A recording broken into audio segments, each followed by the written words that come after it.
Es ist wieder einmal Wahl angesagt und mein heutiger Gast ist aktuell so der Regierungschef vom Kanton Graubünden. Markus Kaduff heisst er. Herzlich willkommen. Guten Tag. Ja, bei dir geht es jetzt eigentlich darum, die zweite Legislaturperiode quasi. Ja, wie nervös bist du schon? Bist schon voll Wahlkampfmodus und überall unterwegs? Überall unterwegs schon, aber das hat auch viel mit der Arbeit zu tun. Man ist natürlich mehr unterwegs, mehr Veranstaltungen. Das gehört dazu, dass man so Veranstaltungen wahrnimmt. Nervös würde ich nicht sagen, dass ich gross bin. Ich bin gespannt, wie es rauskommt, aber ich bin zuversichtlich, dass das gut kommt. Also würdest du sagen, im Wahlkampf ist man ähnlich viel unterwegs wie als Präsident der Regierung? Ja, es kommt natürlich noch zusätzlich dazu. Was man jetzt noch mehr hat, ist Parteianlässe, die man organisieren tut, die man besuchen tut. Aber sonst von den Veranstaltungen, Anlässe, wo man eingeladen wird, die mit dem Departement zu tun haben oder die mit dem Präsidium zu tun haben, ist das etwa gleich viel. Jetzt kommen einfach noch zusätzlich die Parteianlässe dazu. Mhm. Wie kann man sich das eigentlich vorstellen als Regierungsmitglied? Was macht man da so den ganzen Tag? Ist es viel sehr trocken oder kann man sagen, ist es wirklich auch spannend? Gut, das ist je nachdem, für was spannend ist. Aber ich finde es eine sehr spannende Arbeit, weil es ist jeden Tag eine andere Arbeit, es ist jeden Tag etwas Neues. Und was man in der Öffentlichkeit vielleicht ein bisschen weniger wahrnimmt, ist, dass wir auch ein KMU führen. Mein Departement hat 570 Mitarbeitende und das ist wirklich auch das Führen von diesen Mitarbeitenden, von diesen 8 verschiedenen Dienststellen, die ich habe. Das beansprucht eigentlich den grössten Teil von der Zeit, wo man im Job aufwendet. Das, was natürlich mehr sichtbar ist, ist eher das, was man nach außen repräsentiert, dort, wo man als Politiker wahrgenommen wird. Aber ich würde sagen, von der Arbeitszeit ist viel mehr eigentlich auch das Führen von dem Departement und von diesen Dienststellen. Mhm. Wie schwierig ist das irgendwie, also da Privatleben und öffentliches Leben unter einen Hut zu bringen? Weil ich habe immer so ein bisschen das Gefühl, wenn man in der Regierung ist, dann ist man irgendwie 24 Stunden und 7 Tage die Woche immer in der Regierung, oder? Man ist ja dann der Regierungsrat und nicht irgendwie... Das ist so. Man wird natürlich immer als der Regierungsrat wahrgenommen. Für mich ein bisschen das Trennen ist, wenn ich mich zurückziehen kann in mein Dorf, wo ich aufgewachsen bin, in Morissen, wo ich immer am Wochenende bin. Dort werde ich nicht, oder in meinem Empfinden nicht als Regierungsrat wahrgenommen, sondern als Markus Kaduff, der dort aufgewachsen ist, der Teil von dieser Dorfgemeinschaft ist. Und dort kann ich das sehr gut trennen und auch ein bisschen die Rolle vom Regierungsrat, sage ich, dort eher verloren. Ist es so deine T-Shirt-Zeit? Also da kannst du so den Anzug in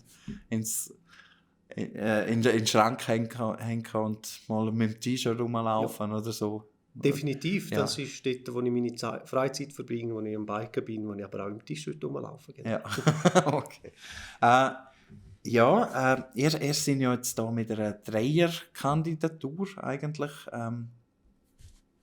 auftreten, also die Mitte, mit der Carmelia, mit dem Jon und dir. Wie gross siehst du eigentlich die Chance, dass du wiedergewählt wirst, wenn du schon mal in dem Amt bist? Oder ist das nicht selbstverständlich? Nein, selbstverständlich ist keine Wiederwahl. Jeder von uns muss erst wiedergewählt werden. Aber ich glaube schon, dass die bisherigen natürlich durch die 4 Jahre Tätigkeit einen gewissen Vorteil geniessen gegenüber denen, die neu antreten müssen. Man hat natürlich auch viel mehr Möglichkeiten zum Sichtbarsein, rein durchs Amt. Und das hilft sicher mit, dass man wahrscheinlich einen gewissen Vorteil gegenüber den Neuen hat. Aber den Nachteil, wenn man so will, habe ich auch vor 4 Jahren gehabt, wo ich als Unbekannt, als Neuer mich durchsetzen musste. Mhm. Wie ist also gehst du anders her, also jetzt auch mit den ganzen Plakataktionen oder so? Muss man als Neuer wirklich mehr machen, zum wahrgenommen werden? Und siehst du es jetzt ein bisschen entspannter? Jetzt hast du ja deine Arbeit geleistet, 4 Jahre, oder? Ist jetzt der Wahlkampf ein bisschen entspannter her als der letzte? Es ist anders. Ob es entspannter ist noch eine gute Frage.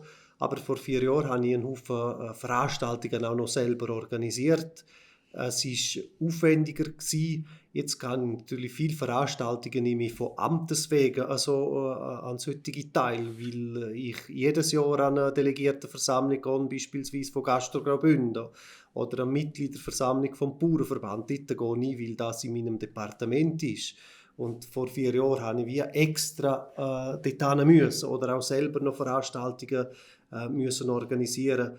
Es war intensiver gewesen vor 4 Jahren. Das heisst aber nicht, dass man jetzt einfach zurücklehnen darf und sagen, ich bin entspannt, ich mache nichts. Sondern man muss auch unter die Leute Das ist dann noch ein bisschen gefährlich, oder? Ja. Wenn man das Gefühl hat. Oder? Genau. Wobei es hat jetzt noch nie jemand, oder schon länger niemand mehr gegeben, wo so abgewählt worden ist, oder?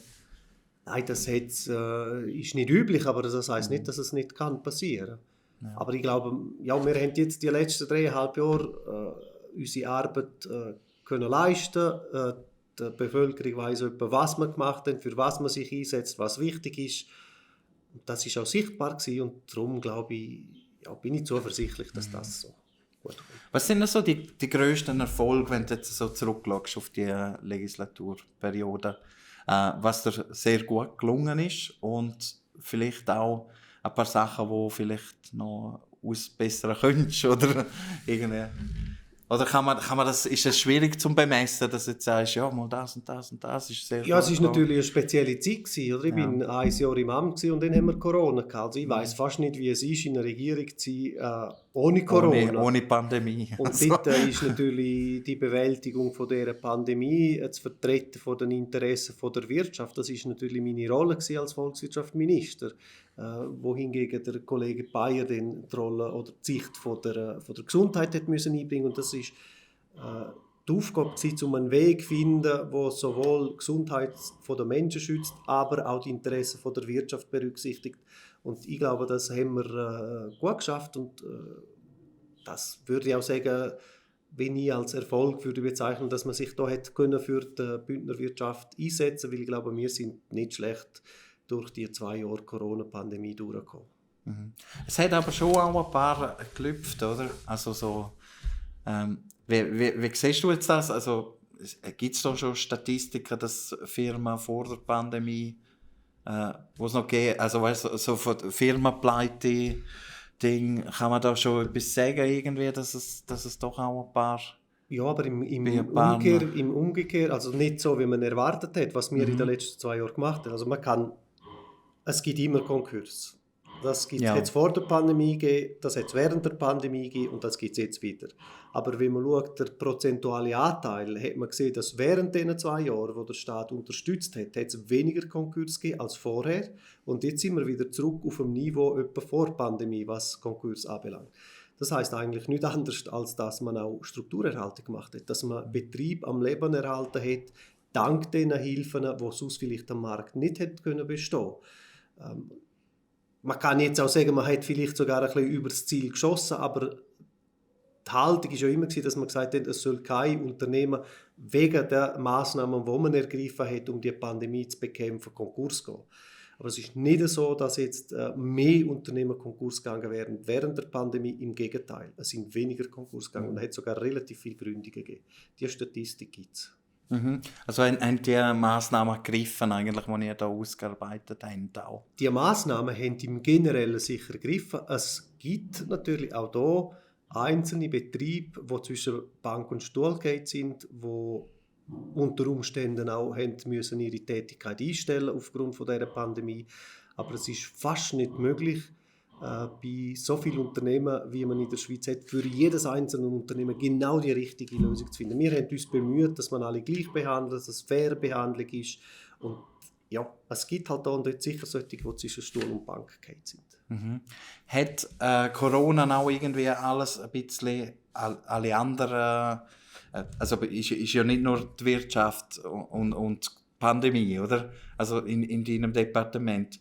Hat das alle anderen Aufgaben auch immer ein bisschen in den Hintergrund gerückt?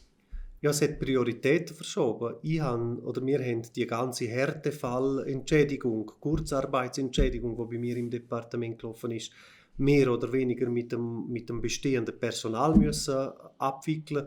Vor allem was Härtefälle anbelangt, das haben wir von null auf müssen aufbauen. Und da haben natürlich die Leute sind sonst nicht so gestanden und haben die Daumen gedrückt vor der Pandemie. Sonst schon genug zu tun gehabt. Genau, und dann ist es natürlich so, dass man gewisse Sachen nicht hat gemacht oder dass man andere Projekte halt jetzt zurückgestellt hat. Und jetzt hoffe ich, dass man die dann wieder in Angriff nehmen kann.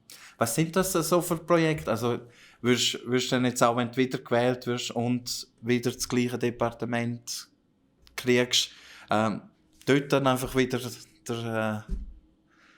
den Faden aufnehmen und weiterarbeiten, oder?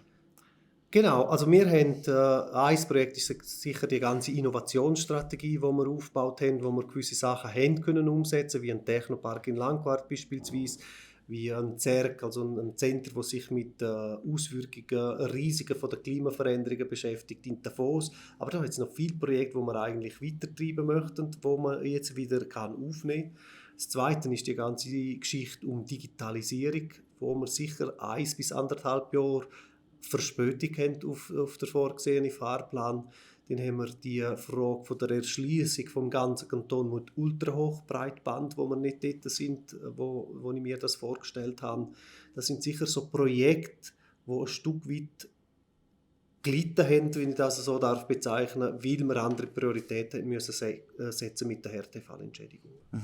Ist es aber nicht so ein bisschen so gewesen? Also ich bin einmal an EMS Cheers und habe gemerkt, dass sie durch die Pandemie schneller digitalisiert haben. Also hast du auch den Umkehrschluss irgendwie bemerkt, eben, dass die Schulen vielleicht jetzt ein bisschen gewiefter sind mit Zoom und Fernunterricht und so. Also halt, das ist so. Es ist aber immer die Frage, was versteht man unter Digitalisierung? Oder wir haben ja im 2020 meinte die 40 Millionen Verpflichtungskredit verabschiedet, wo wir Projekte, die mit der Digitalisierung zusammenhängen, unterstützen können.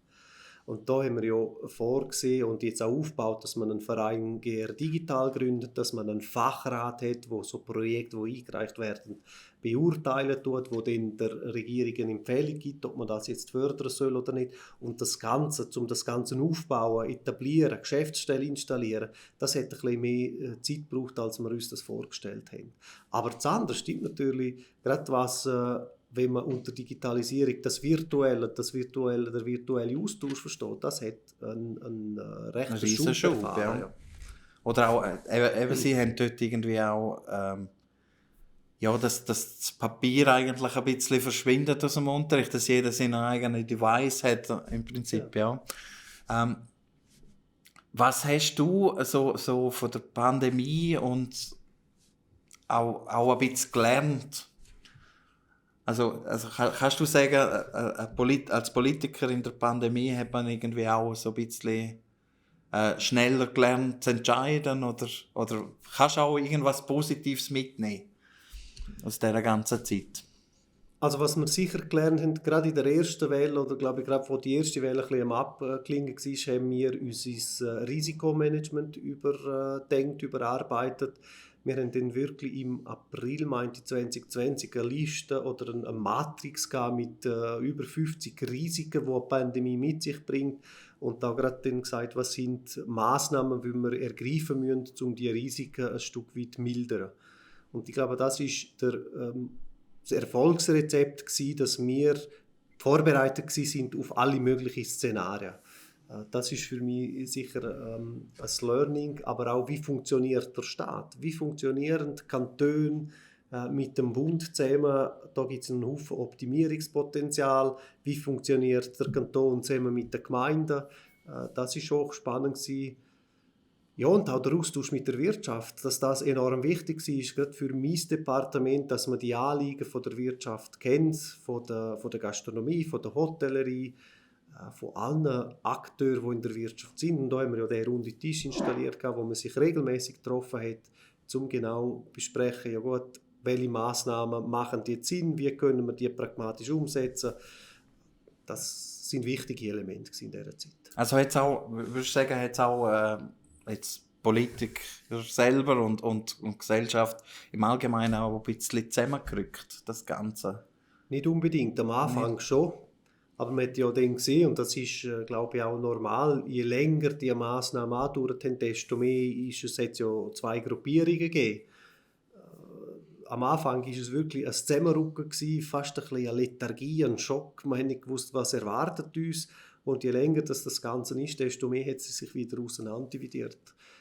Wenn man ein bisschen in den Büchern liest, wie die spanische Grippe im 1919 war, und in diesen 3 Jahren ist das ja offenbar nicht anders gewesen. Ich habe es ja nicht erlebt, aber nur das, was ich lese, dass irgendwann auch die Gesellschaft gesagt hat, so, jetzt erklären wir die Pandemie für beendet, obwohl der Virus immer noch in der Gesellschaft zirkuliert und jetzt sind wir wieder am gleichen Punkt.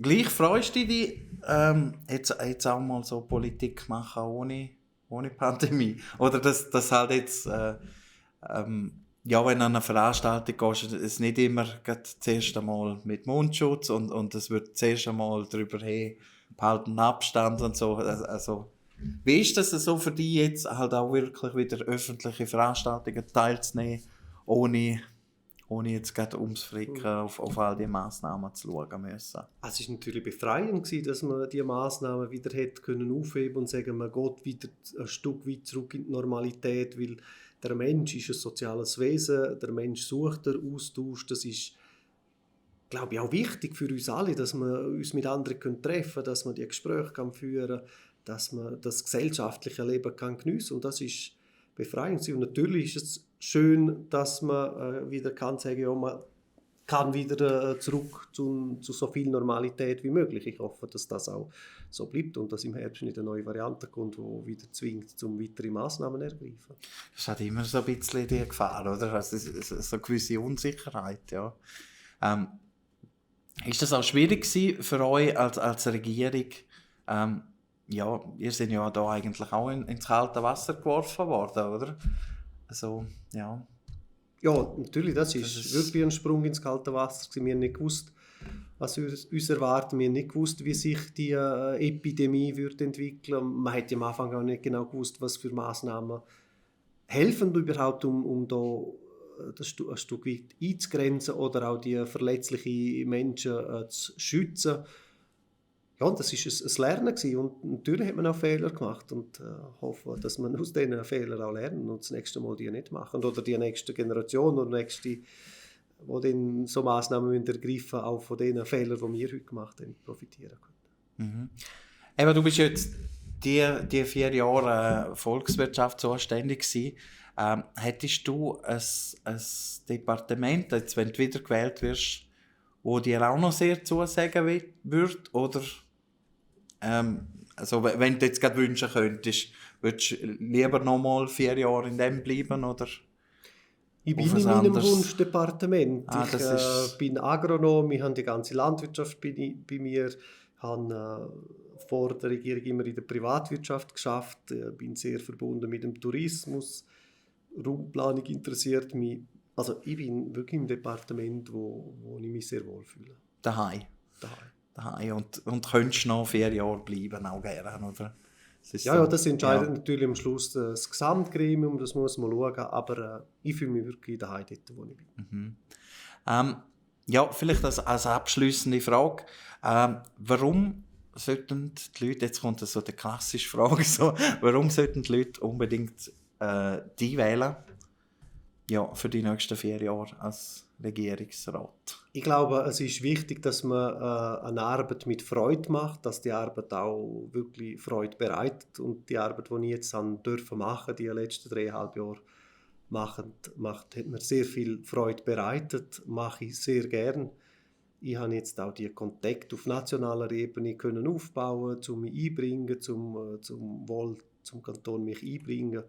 Und letztlich, wenn die Leute zufrieden sind mit der Arbeit, die ich jetzt die letzten 3,5 Jahre gemacht habe, dann freue ich mich sehr, wenn ich die Unterstützung auch geniessen darf und die nächsten 4 Jahre auch die Arbeit machen darf.